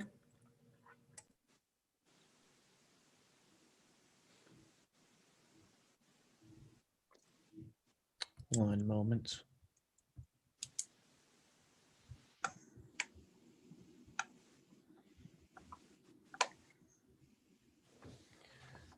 Mr. Drummond, can you hear us okay? I can hear you. Can you hear me? We certainly can. I will start your 3-minute clock and you can begin. Oh, good.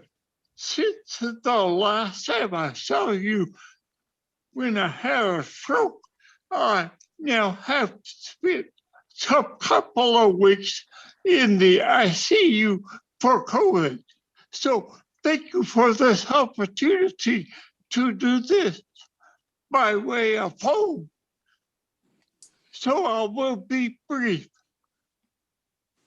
We are in, okay, so vote yes on the annexation of Lionheart and 189.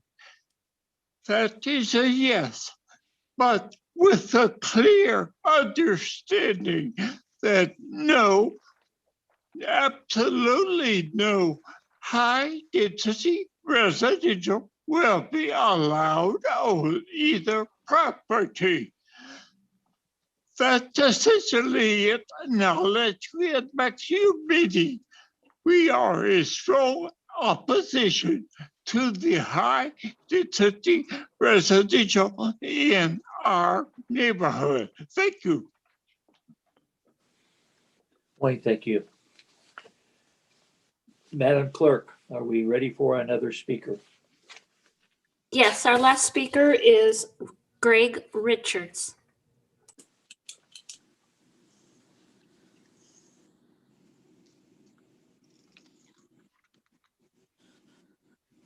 All right.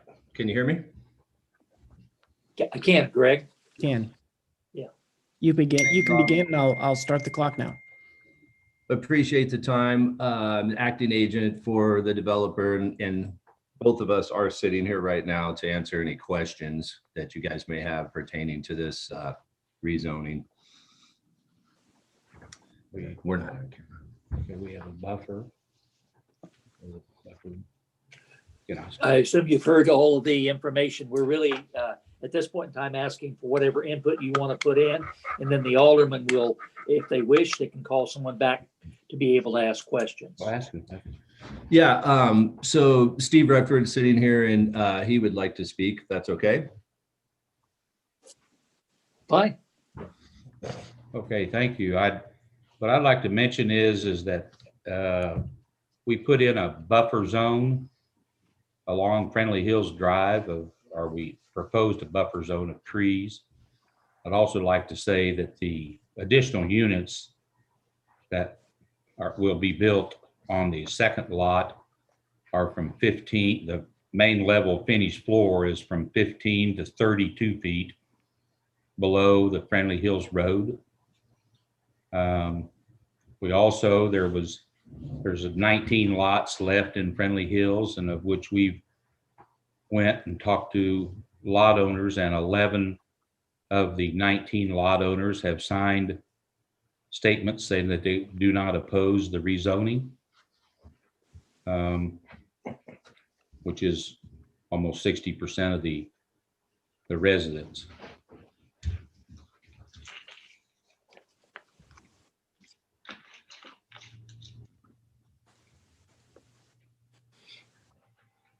Any other comments?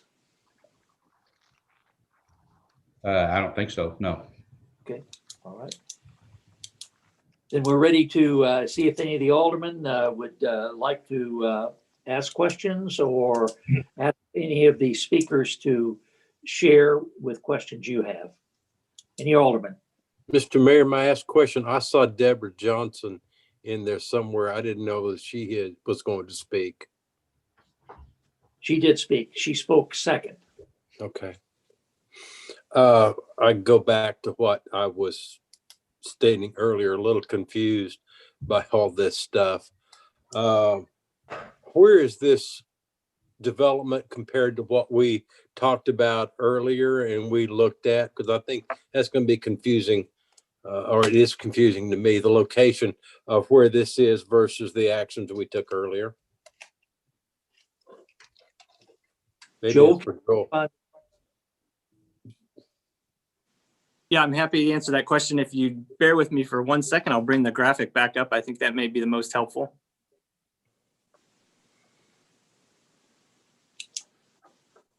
And is this zoned agricultural now? Yes, so the two properties that are outlined in red, those are the two properties that are included in this item, this request. Upon annexation, code does place them under an A agricultural zoning until such time that they request a change from that. So yes, to answer your question today, they are both zoned A agricultural. The request that you all approved earlier this evening for annexation is the property immediately to the south of these two properties.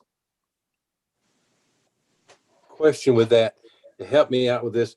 So if it's agricultural, that doesn't stop a high development residential facility going on there as it is. Am I right on that? No. Yes, just as we talked about before. So while the agricultural zoning does allow nightly rental and single family homes, it does not allow multiple units or multiple dwelling units on an individual property. So as you can see, there is a single family home on the northern property. Because there are two properties, there would be an opportunity to add one structure to the southern property, but that would be it. How many are we talking about here, Joel? Total properties they want to, buildings, let's put it that way. We can get the applicant to confirm, but I believe it had been 5, but they've since reduced that number to 4 to be able to provide the buffer that they described during their portion.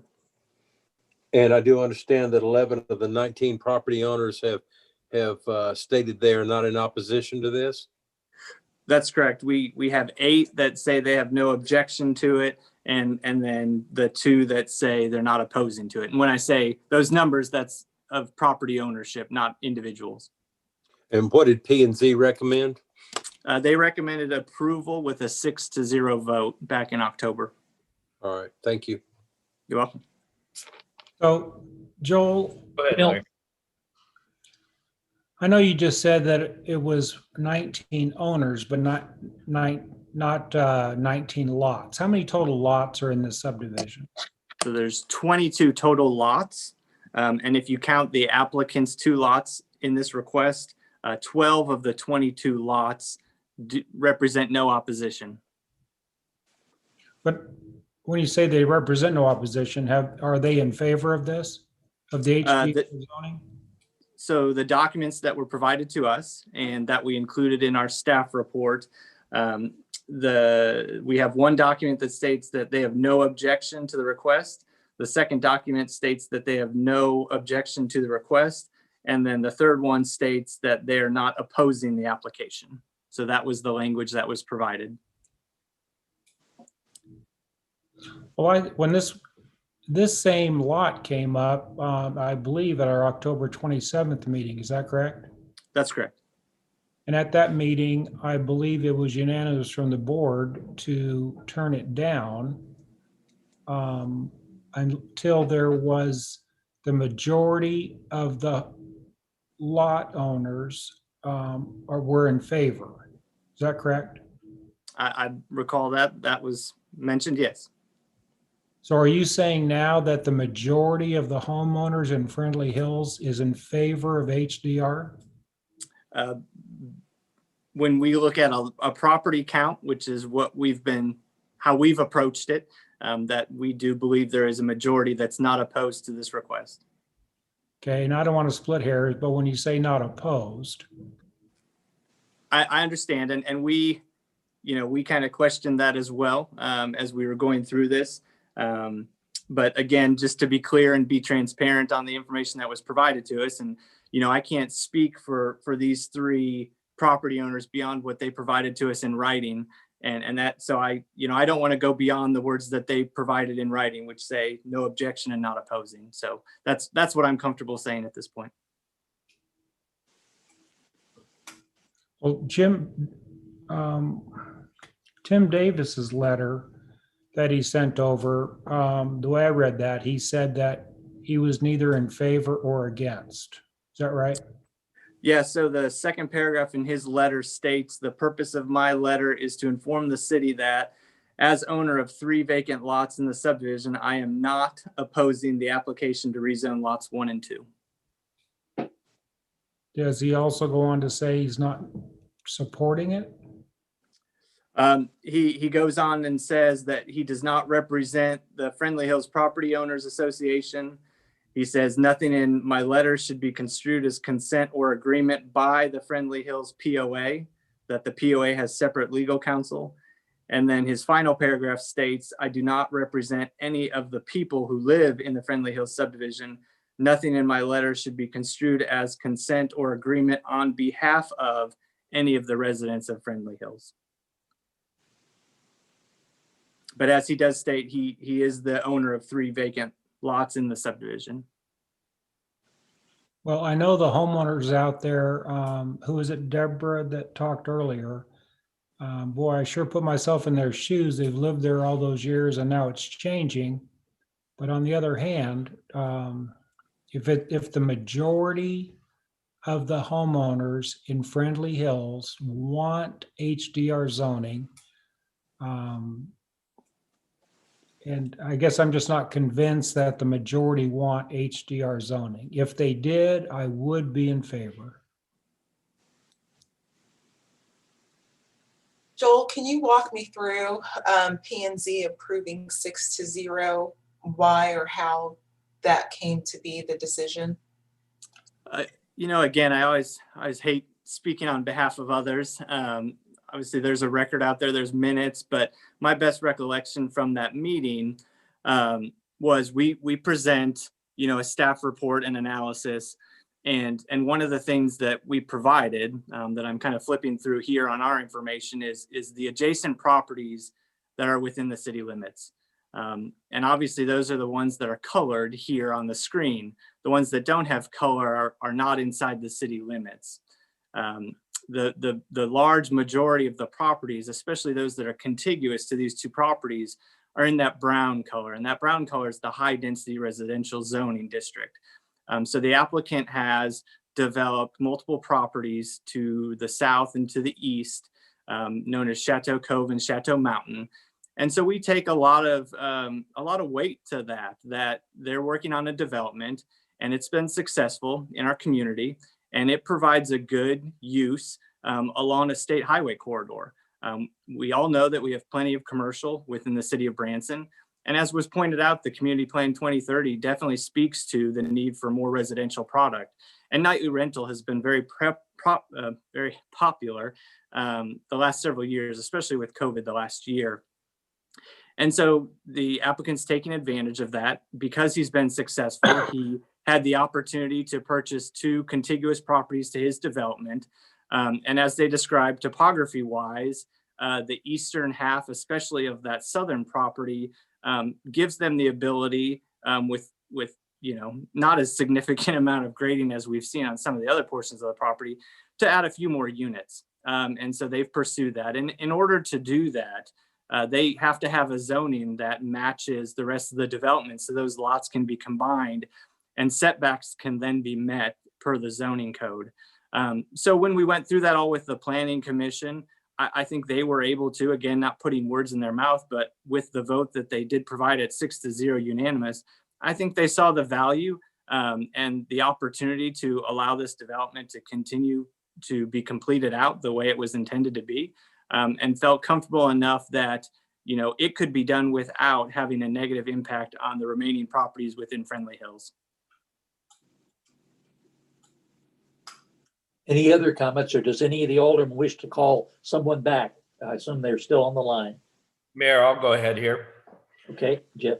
So, and this may talk to something that Larry brought up, that this came before us and we all voted it down. So thinking back to that evening, I know there was a line of questioning that I was making and some of the others, and we just didn't really have anything in front of us that really told the picture. Now, unfortunately, I don't think this time either we have exactly what we need in front of us, but I wasn't present at the one and only P&Z meeting that this was voted on. So when it came to us, I was pretty much like everybody else here. Well, what are we looking at? And, you know, we heard the input from the neighbors and stuff, and that's really all we had to base our decision. But moving forward, I went out there and did my own research. And, you know, we're talking about the one particular lot. And as I saw the lot, it's almost like a two-stage lot. When it's up there on Lenhart, maybe there's 30 feet of flat area, and then it just aggressively drops off. And I specifically remember my question, they're going to build all 5 of these up on the curb at Lenhart on that road. And if you went out there and you looked at the terrain topographically, what they are is they're an extension of about maybe 10 or 12 units. It's just an extension of those units in that void there, because it has not been annexed into the city in order so they can build those units. So, you know, not being unsympathetic to it, but you can stand on that very lot and you can just look to the east and you see all the other units already there in front of you. So, and I don't know if, Greg, what did you say the drop off was from maybe a grade from Lenhart out to the roof of these? Is he still on? I'll need to bring Greg back into the meeting. One moment, Alderman. Sorry. Okay.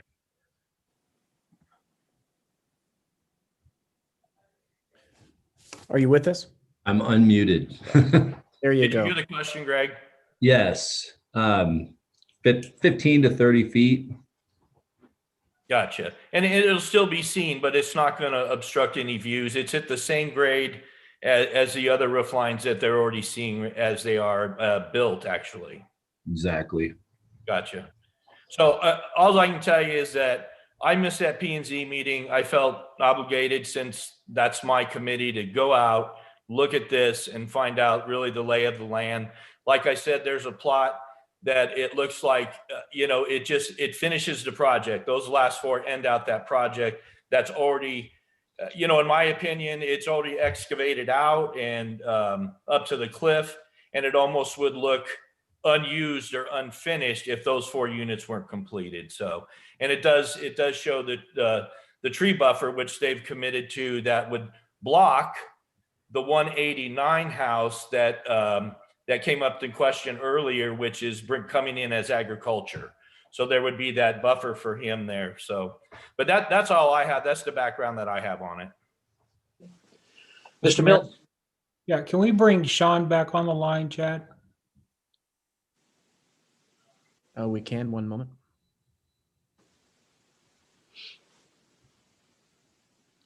Mr. Martinez? I'm here. I'm here. There you John, go. this is Larry Milton. I know you're the president of the association. Are you in agreement that the majority of the Friendly Hills lot owners are in favor of this or don't oppose it? No, that is not the case.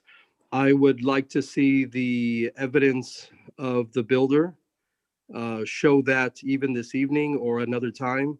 But that, if we're talking about consents, then I want to see that we all want to see those. But if we're just talking about such as Tim Davis, that is not for it, and we understand the reasoning behind that. I do. So I want to be very clear who is consenting for it. And we have 24 lots, not 22 in our subdivision. And I own 3 of them. So Mayor, my opinion would be if the majority of Friendly Hills wants this, I would be in favor of it. I don't know if we want to postpone this or ask for, I would just hate to approve it if the majority out there are not in favor of it.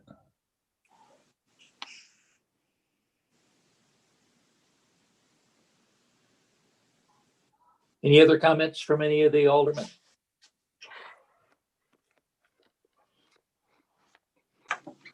Are you ready to vote? Point of order. Can I make a motion that we extend this for 2 weeks to the next meeting? Need legal to tell me. Obviously, we either can vote this down or approve it. What procedure do we need to go through, Chris, in regard to if we want to postpone it?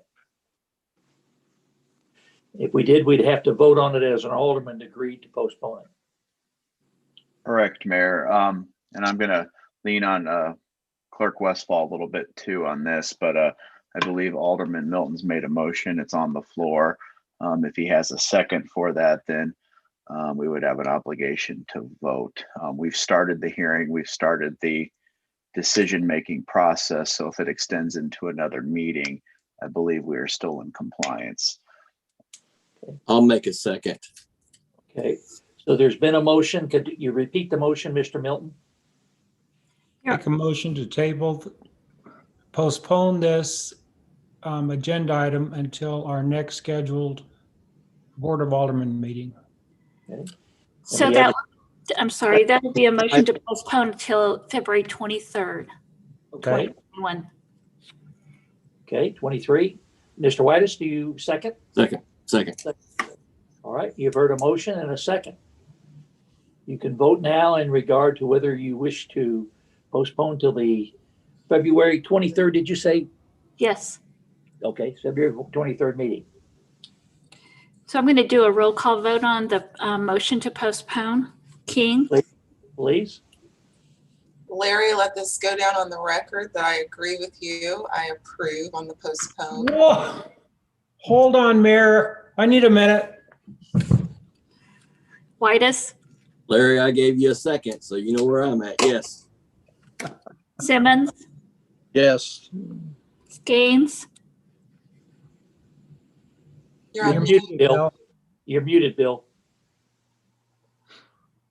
Let's give Larry a heart attack here and say that I agree as well. I can't handle it. I can't handle anymore.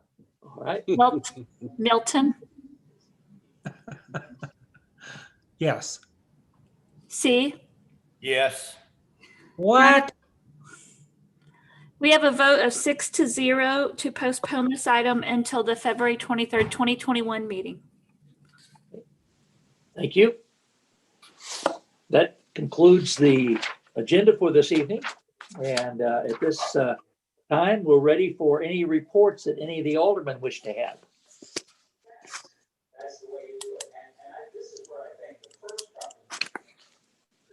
Mr. Mayor? Yes. I apologize. Could, for Joel's sake, could we get exactly? We've got background noise somewhere. I'm sorry. Could we get, for Joel's sake, any specific questions the board might have that he would need to answer so we could be ready for the 23rd to bring this item back to you all? If there was anything specific that you all wanted to him to research, come back with, or for Chris, Sure. any of us. Thank you. Good suggestion. Mr. Alderman, please share with Joel what he needs to have prepared for you so that you can relook at this.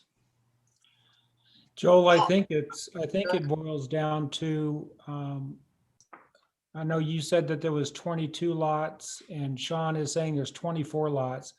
I think I'm just looking for clarity. How many lots are there? How many owners are in favor of HDR? And if the majority are in favor, I would vote yes. I just think we're looking for that clarity. Any other? Mr. Mayor, Yes. I'd like to go out there and physically look at this.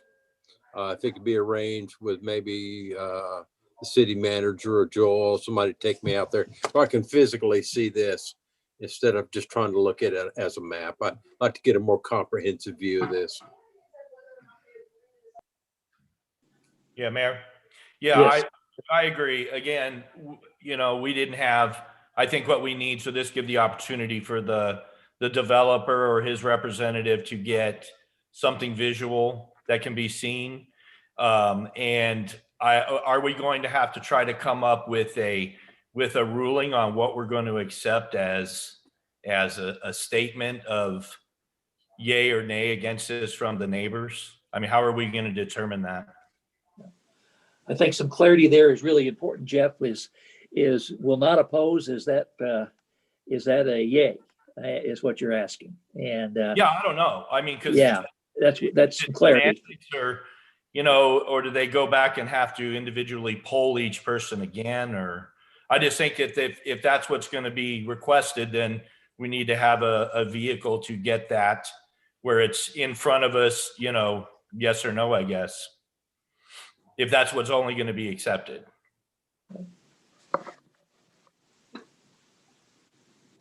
All right, any other comments? You feel comfortable with that? Joel, is that clear to you? Good. All right, got a thumbs up. All right. Now we're ready to move on to the reports from the alderman. Begin with Alderman King. No new items to report, Your Honor. Thank you. Alderman Whitus. We just, we're going through a cold week this week, and it's looking even colder this weekend. So everybody just enjoy your Valentine this weekend. All right. Alderman Simmons. No report, Mayor. Okay. Alderman Skanes. I'm going to toot Julia's horn here since she didn't do that a little earlier, and thank her for taking on this issue of helping to clean up Branson. And she's done a remarkable job of organizing so far.